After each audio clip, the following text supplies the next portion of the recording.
Kol omer kra, v'amar ma'akra, kol habasar chatzir, v'chol chasto ketzitz hasadeh, yavesh chatzir novel tzitz ki ruach Adonai nashvabo. A voice says, cry out. But I ask, what shall I cry? All flesh is like grass, and all of its beauty is like the flower of the field. The grass withers, and the flower fades, when a wind from God blows upon it. Surely, therefore, people are like grass. The grass withers, and the flower fades, but the word of God endures forever. Mizmor LeDavid, Adonai mi yagur be'alecha, mi yishkon b'har kadshecha. Halech tamim ufuel tzedek v'dover emet bilvavo. Lo ragal al lishono, lo asa l'rehu ra'ah, v'cherpa lo nasa al krovo. Nivzeh beinav nimas, ve'et yireh Adonai yechabed, nishba lahara v'lo yamir. O Lord, who will dwell in your sanctuary? Who will live with you upon your holy mountain? He who lives with integrity, who does what is right, who speaks the truth in his heart, who does no evil to a fellow human being. Whoever does these things shall stand firm forever.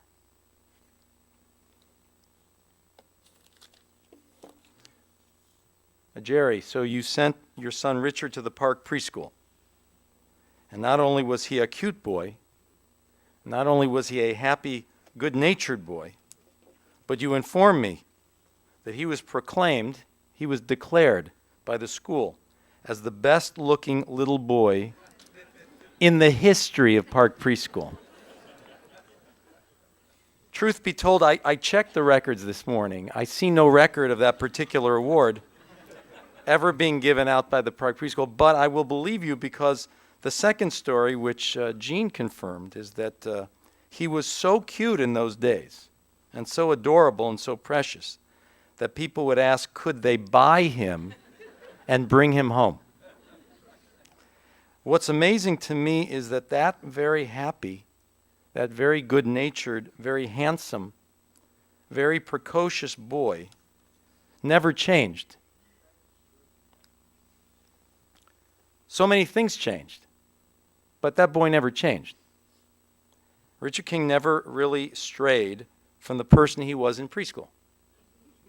Able to endear himself with a smile, with a wit, with a sense of humor, with the gift of gab, and with a twinkle in his eye. Nothing changed him. Nothing that ever happened to him changed him.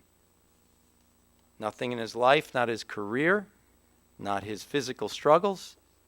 Nothing was as important as who he was in here from the time when he was a little boy, who could make anybody smile, who could make anyone give in to him.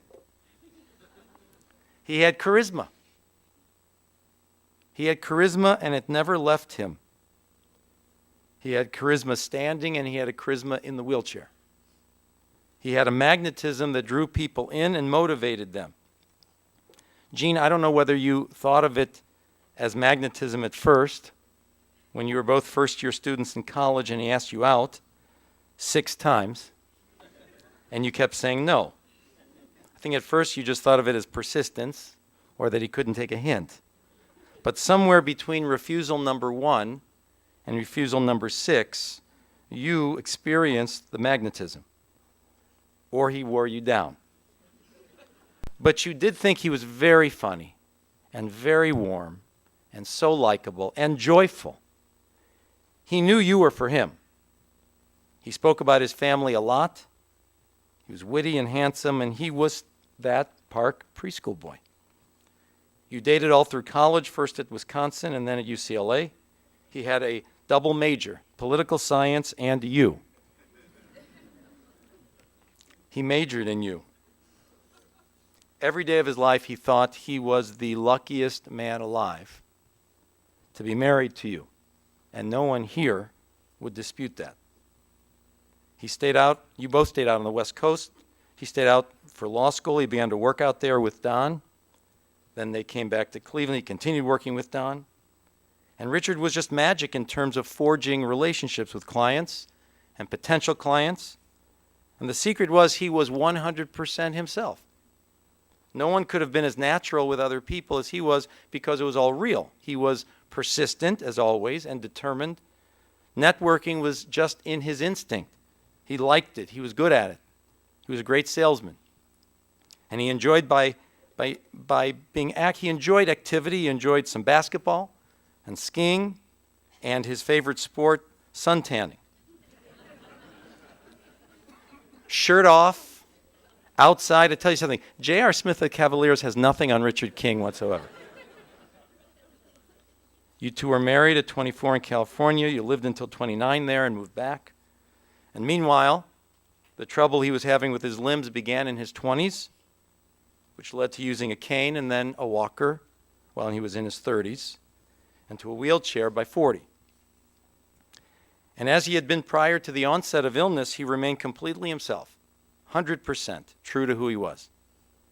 He decided, at some point along the way, not so much a verbal declaration, but you all knew that he decided. He determined something. He determined that he would never miss out on life because of his physical limitations. And Gene, you and your kids and the family, and of course Jerry and Arnie always, and Don, made that happen. But it all started as it had to start, from his will and his determination. It's a decision that he had to make. No one could make it for him. Your love could help, and your support, of course, would help, and your loyalty to him would help. But it all needed to start with a decision that only he could make, and the question was simply this: do I now begin to miss out on my life? Do I now allow the word limitation to fill every conversation and to define my place in the world? Do I now drape myself in the mantle of being a victim? Do I now start to use words like unrealistic, that's beyond me, I can't do it, it won't happen? If he had answered that way, you would have all known it. You would have seen it. But his actions and his attitude was to answer that absolutely not. And once he answered no to all those questions, he was answering yes to the real question. That is this still my life? And am I going to live it? And the answer was yes. He was ready to claim his life and say, I'm finding a way. And at that point, you all became what everyone in this room knows you to be: a most resilient, inspiring, unique, profound family. It'd be very easy to say, well, we all would have done it. I know not. I know not. You said yes. And you didn't do it to get my high mark today. But still, it can't be left unsaid. You are a family that knows and demonstrates what love is. To the kids, you know, your father and your mother demonstrate on a daily basis what's really important in life and what's unimportant. Rachel and Jonathan and Rebecca, you three will never confuse priorities for the rest of your life. You three will never sweat the small stuff and confuse the trivial for what's important. You three will never settle for small-minded friends for the rest of your life. You three will not spend your time with trivial and vain people. You just will not be able to. What's the role of a father anyway? Some fathers give you a ride when you need it. They play catch with you, and they fix a toy. Those are just means to an end. What's a parent, what's a father really supposed to teach you? Father's supposed to teach you what it's like to grow up to be an adult, how to handle adversity, how to handle stress. A good loving parent, a good loving father teaches their child how to be responsible and how to get things done even when it's tough to do so. That's what a parent is really for. And on that basis, Richard did more for you as a father from a wheelchair than many fathers do who have full use of their limbs. He taught you to do your best. He taught you not to be deterred by obstacles. He taught you that if one door is locked and one road is blocked, you take another one. And he taught you that it's our response to events that define us. And how do we handle the situations we are placed into? That's the measure of success.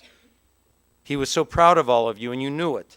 And you may have even been embarrassed about it. I used to call your bosses and professors and tell them how great you are. You used to be the Muhammad Ali of parents. He would just brashly tell anyone.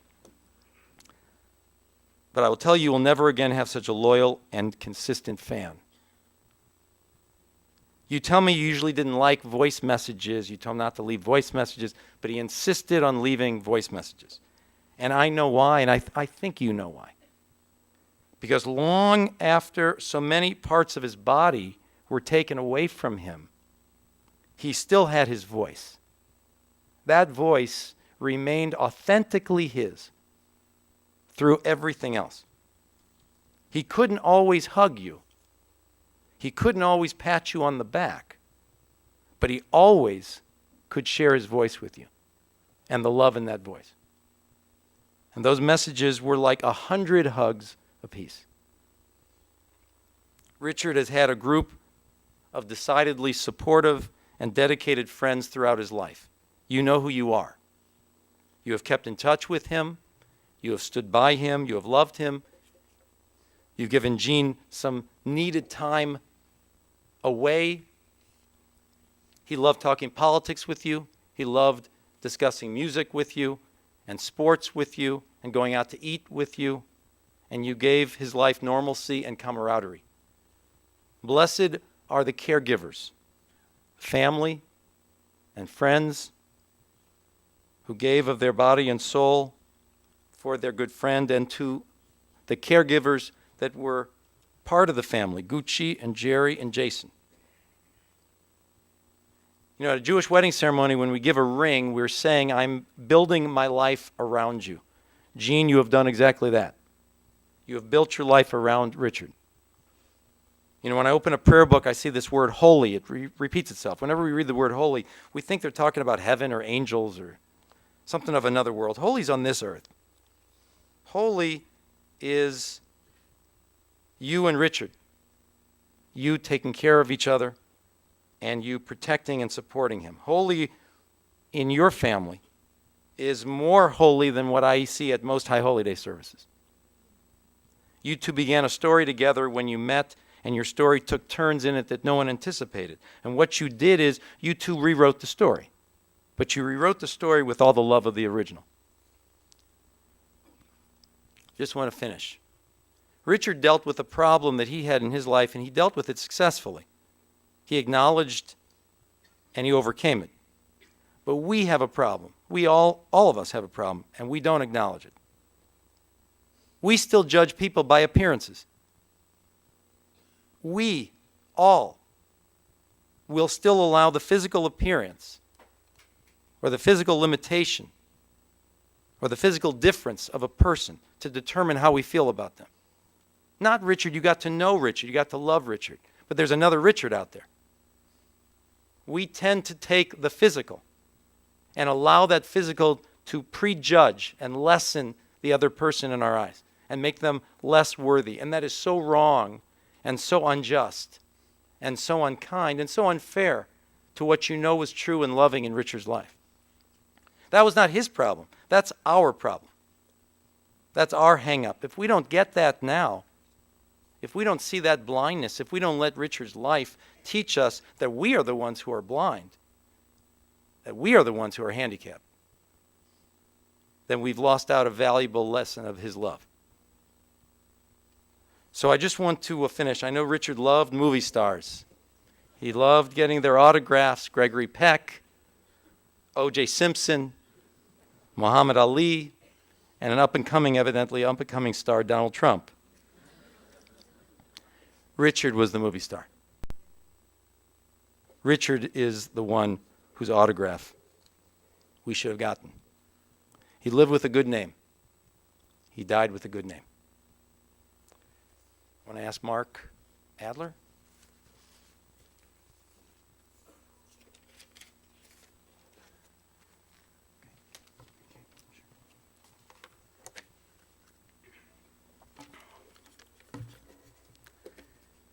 Like everyone Richard touched, we loved Richard.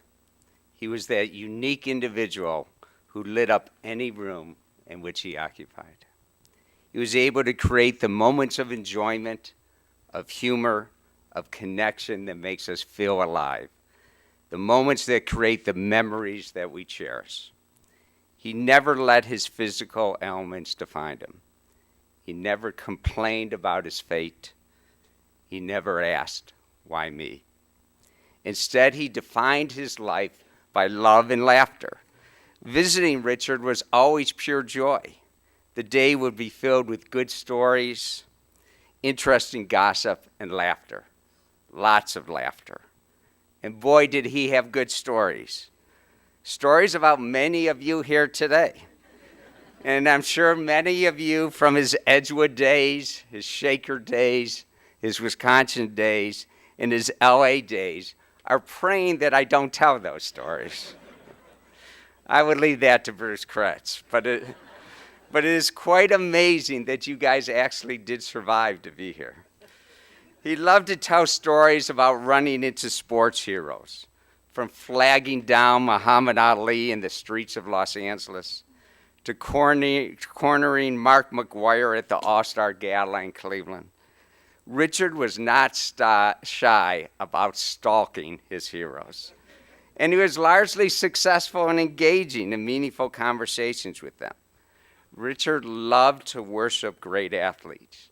He had these crushes on LeBron and Tiger and Tom Brady, but it went beyond that. He loved fictional heroes from Tarzan to Superman. I always found his hero worship a bit over the top until I realized that I, along with many of his friends, were experiencing the same obsession. But our heroes were simply Richard and Jean. Their courage, their dignity, their love for each other, and their gift of laughter were extraordinary. They were our superheroes.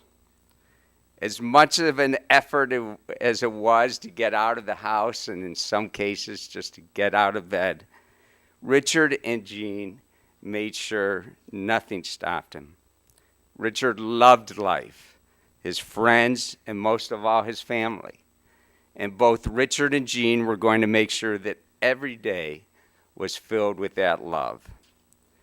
Really, Richard fully appreciated that he married a saint. I know it's just a Jewish funeral, but she certainly was.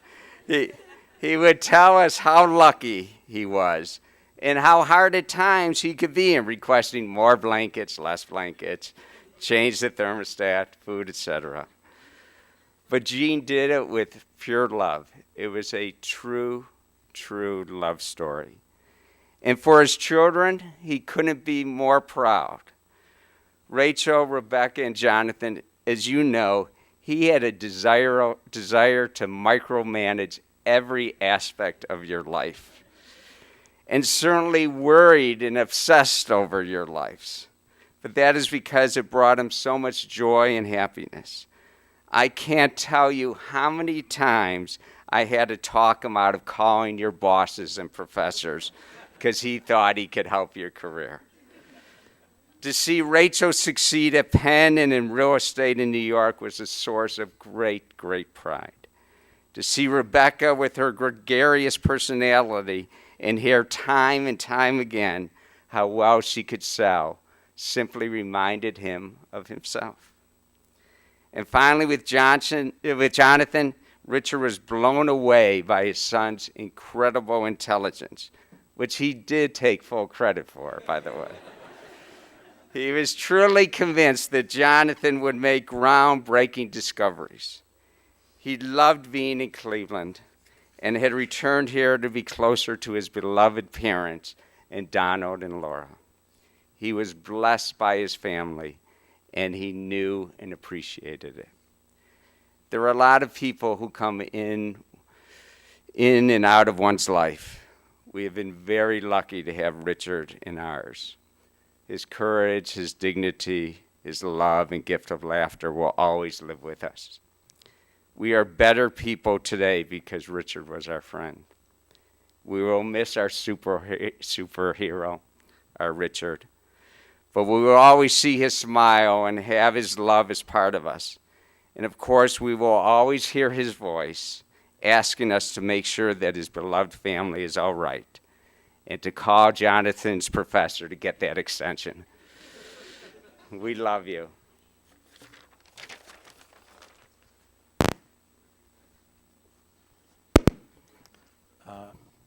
Rachel and Jonathan and Rebecca.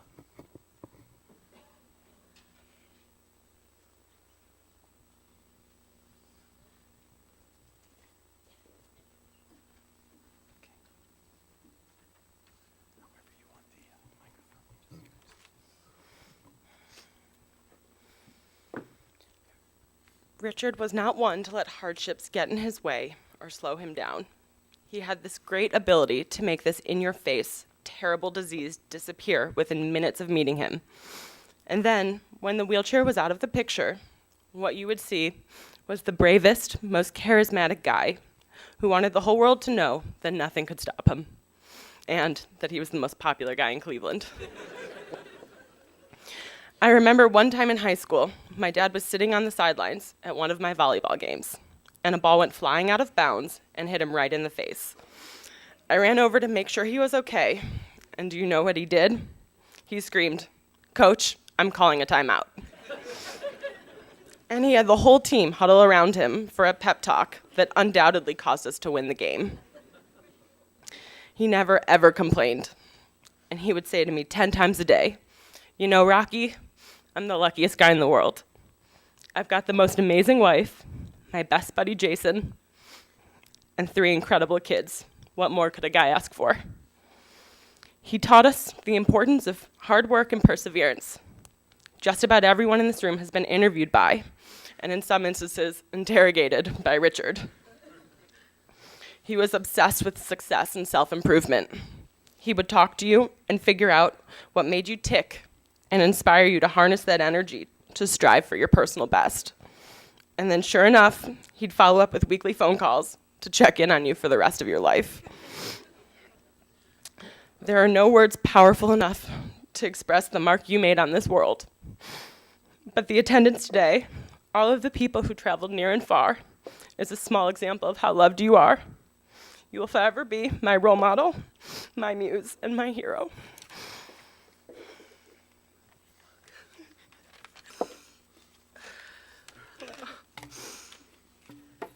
I want all of you to know that we tried everything we could. Kenny Lurie even wafted Mitchell's turtles under his nose and promised that he'd find Richard the last Quaaludes on Earth.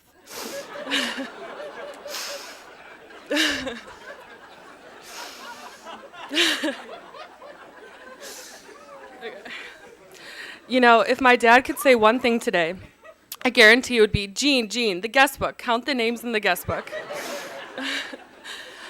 Humble was not a word in Richard's vocabulary, but it is truly amazing how loved my dad was. We Kings have quite the support system, and we cannot thank you enough. I'd like to share a story I wrote a few years ago. My dad is a quadriplegic due to multiple sclerosis. He's been that way since 1995. MS wasn't something I came to terms with or even coped with. I was 5 years old when the disease started to progress. I saw his canes, walkers, and wheelchairs as my new toys. I mean, we used to race down the street with those bad boys. My dad bought a golf cart and took us trick-or-treating, and we were the coolest kids in the neighborhood. He was my basketball coach. It turns out you don't need working limbs to teach kids how to play ball. We went to Disney World, where my dad used the sympathy card to get us out of lines for rides. We played with the ramp in his handicap van. We had the same childhood as every other kid, laughing, smiling, and having fun. Around middle school, his MS advanced, and my mom needed to hire professional help. We've had a few caretakers throughout the years, and they became family. My dad's helpers brought into our home new cultures, foods, languages, and friends. I blame them for my love of travel. When I tell people about my dad, they often say, "That must be so tough, I'm so sorry." And you know what? It is tough. You don't want to see your parents struggle. Is it terrifying when he falls? Absolutely. Do I cry when a father walks his daughter down the aisle? Yes. I think when someone gets sick, people often go to, what if? That's never popped into my head because I have 2 parents that are supportive, smart, hilarious, and present. As far as my dad's MS goes, I lucked out. My parents taught me that you take what you've got and you roll with it. Many times, people have told me that I remind them of my dad, and it's the greatest compliment in the world. He was the tannest, happiest guy around. He would leave me voicemails and say, "This is Daddy King. I'm so proud of you. I'm not surprised, and I hope you're proud of yourself. Keep kicking ass, baby. I love you. Dad, I'll miss those voicemails, and I'll especially miss you. Rest easy."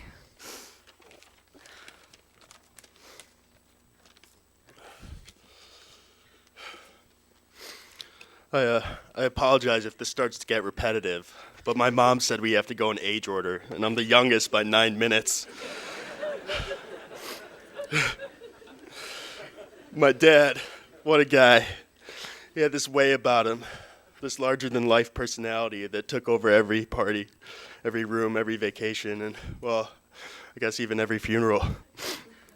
He came to visit me at school one time. After only a few minutes of talking to my friends, he decided he wanted to see my house. I was walking back from my room and around the corner when all of a sudden I see no less than 7 of my fraternity brothers carrying his wheelchair above their heads up 2 flights of stairs so he could take the tour. Instead of going to a bar to watch an away game, he convinced the entire fraternity to set up a projector so my dad could be included. He bought the wings and the beer. It was amazing. Naturally, Richard had the party come to him. That's just how he was. He didn't let his condition hold him back from doing anything, and I think that's because he didn't feel like he was held back. He used to say to me, "John, I'm blessed. I have 1,000,000 friends and 3 incredible kids and the most incredible wife. What more could a man want?" It takes a special kind of man to be able to look past his situation and put it behind him. He taught me that being a good man isn't about material possession or physical ability, but about having strong character and integrity and courage, and to be kind and understanding, and to always try to affect people in a positive way. I'll always remember that. One of my fondest memories is when I would make my dad particularly proud, and he would say, "Son, you're going to the moon." I promised to keep shooting for the stars, if only so that I might see you again when I get there. I love you, Dad.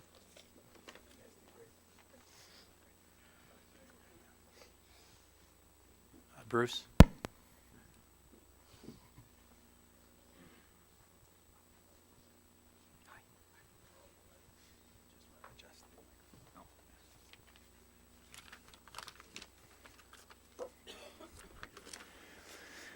Those are some tough acts to follow. But I think we should continue Richard's farewell tour because he's loving it. You know, one question keeps popping up in my head repeatedly, and that is, how did he do it? How was Richard always so positive, so warm and engaging, happy, strong, inspirational, and confident? And the answer is that we were his medicine, and he was ours. His relationships were truly special. It's what life is all about. Whatever obstacles we face in life, none will ever be more challenging than what Richard went through in his. He was a real testimonial to how to live life to its fullest and appreciate all life's pleasures. A few days ago, Gene asked me to speak in anticipation of today on behalf of all his good friends. I was hesitant, and I didn't know if I could handle it. But in further reflection, I knew Rich would be really pissed if I didn't. So here I am, and I'm honored to do this. About a week ago, I attended a lecture by a rabbi on the topic of body and soul, death and reincarnation, and little did I know how much meaning it would have. What happens when we die? I learned that the soul takes several days to leave the body before it goes to heaven. Rich's body may not be with us, and it was never so great to begin with, but I believe his soul is still with us now, and he can't wait to hear some of the stories and kind thoughts about him. We should celebrate Richard's life rather than sulk in the sadness. That's what he would want. So let's start out with a couple old stories and memories that I have. All right. Edgewood Road. Okay, we're going to start there. The greatest kid street in the country. That's where it all began for us. Rich was 2 weeks older than me, and we lived across the street. And my mom would tell me later that he would constantly be alone outside in the playpen for hours. And that's about the time I think he did develop his love for suntanning. We hung out a lot, and he liked it very much when I slept over his house. And it was my first time actually on bunk beds. The Kings had bunk beds. I loved it. The King's housekeeper, a southern woman named Hattie, made the best fried chicken wings in the country. This is how he convinced me to sleep over. However, once there, he would seldom share any with me. But he always used that chicken as a threat. That was Richard. So many fun times that continued when the Kings moved to Shaker. Richard was always the biggest friend I had. In 6th grade, he was about 6'2", 260 pounds of pure flab.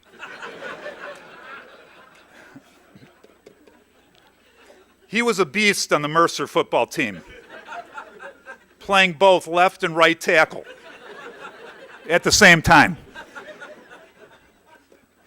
And then there was wall ball. You guys probably all grew up playing some version of it. Well, we invented our own little game. It was Donald, Kenny, as teens. We were teenagers then. We called it tennis ball. This is kind of a cute story. The league was, okay, so it was Donald, Richard, Howard, me, and the Lurie brothers. An easy league for me to be the star, I thought. The problem, though, was Donald was a player, self-appointed commissioner, and umpire, which is why his team only lost 2 games in 20 years.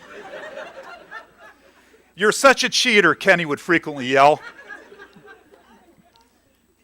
One day we were playing out this is where the story is, we were in King's backyard, and Donald was using a hard ball to warm up. It's usually a tennis ball, but he decided to use a hard ball.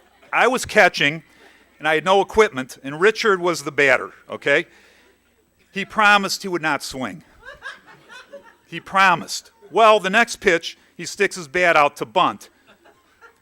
And to his surprise, foul tips the ball into my chest, knocking the wind out of me.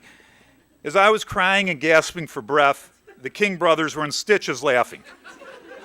They just loved that. As I tried to run home, Donald chased me and promised he would beat Richard up if I returned. And I did. Then there was a touch of class. In the mid-'70s, Donald opened up the hottest nightclub in the history of Cleveland, a place where his underage brother liked to hang out. Richard would threaten the waitresses that if they didn't go out with him, they would be fired. I want to spend maybe about 30 seconds on Richard's brief high school sports career because that's about how long it took him. So one day I'm finishing up basketball practice, and they walk through the Beechwood doors, 3 thug-like looking guys with cigarettes hanging from their mouths. It was Keith, Kenny, and Richard, otherwise known as the Shaker ping pong team. I will never forget that day. And Rich got shut out by a girl, as a matter of fact. She was like the state champion. He had no idea. Then there's Richard and Jean, okay? And Rabbi, you could probably better help me with this. Bashert, Yiddish word, right? Yiddish word, it means soulmate, meant to be. That's Richard and Jean. Richard believed in forever upholding his wedding vows. One woman, Jean, while Donald had different ideas about marriage.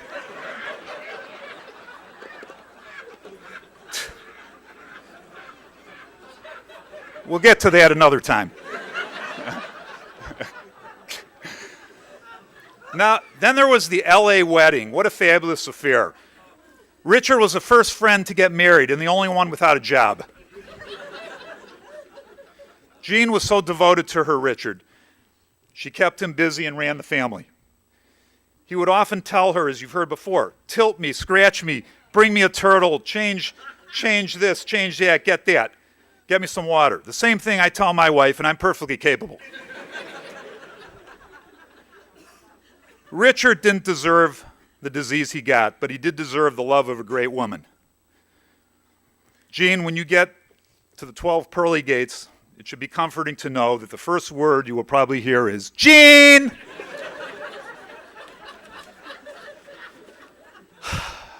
Well, as we know, I'm glad to hear you guys laughing. We need to. Richard had his amazing story of courage and perseverance. That's his life. You never had a single problem after you visited Richard. The funny thing is, we needed him as much as he needed us. He loved people, and they loved him. There was not a jealous bone in his body. He loved other people's success. In fact, he insisted to know to the dollar exactly how successful they were.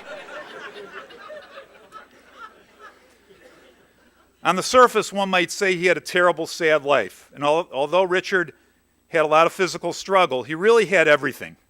Because relationships are what create happiness and fulfillment. And based on everybody here, I think you know what his relationships were all about. He never made you feel sorry for him. He wouldn't tolerate it. When you walked in his house, it was all about you, never him. It was hard to feel sorry for Richard when he never did for himself. Most people maybe have 3 to 5 best friends. Richard had 50. Despite his disability, Richard went to his office every day. He went out to dinner. He went out to movies, just like all of us. His MS wouldn't stop him from being social. He loved food and chocolate. He was a tenacious salesman, as you've heard. What Rich wanted, he got.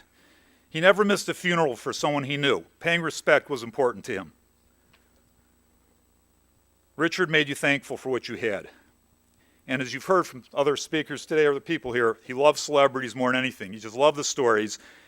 The Ali one was great because, you know, he told me how he pulled up to him like 3 different intersections until he finally pulled over on his limousine. And they talked for 15 minutes. But that's Richard. Richard and I talked, like a lot of you here, about a lot of things: sports, business, current events. My favorite 2 words to him, though, were "shut up." And I'm going to miss that. So, Richard, you were one of my oldest and dearest friends. What I will miss most about you is everything. You taught us all how to live. But I'm comforted in knowing that when it's my turn to go, you will probably be the first to greet me, give me the tour, and then take me with you to the best restaurant in heaven that nobody else there knows about. You had a great run. You accomplished so much. It's not how long one lives that matters, but the difference you make in others. And you, Rich, were always the king. Let's rise.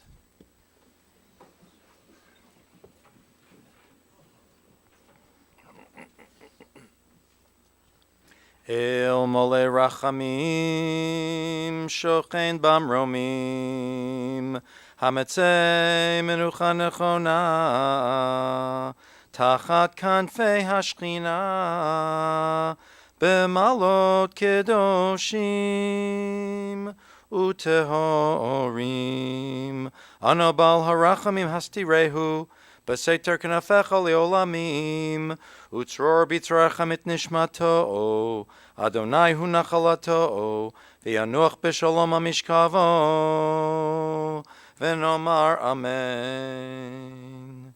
May we remember all of the worthy and the righteous deeds that he performed in the land of the living. May his soul be bound up in the bonds of eternal life. May he rest in peace. And we all say amen. Let's be seated. We want to offer our condolences to the family, to Jean, and to Rachel, Rebecca, and Jonathan, to Jerry, to Donald and Laura. Also condolences to Jason, Kelly, Daniel, Jacqueline, Julia, Marion, Julie and Joseph, Joanne and Randy, and Jason. The family will be receiving visitors for the Shiva visitation today at Landerhaven, following services until 7 p.m. So we're at Landerhaven until 7 p.m. tonight. Tomorrow, Monday, the family will receive at the residence in Orange, 365 Blossom Lane. That's tomorrow, 365 Blossom Lane in Orange from 2 p.m. to 8 p.m. We're now going to pause for a moment to arrange the processional, which will move us to the burial portion of the service, which will be at the cemetery, of course, and then, as I said, after the cemetery to Landerhaven to visit with the family. Please remain in your seats for another moment. The pallbearers, however, should now all come forward.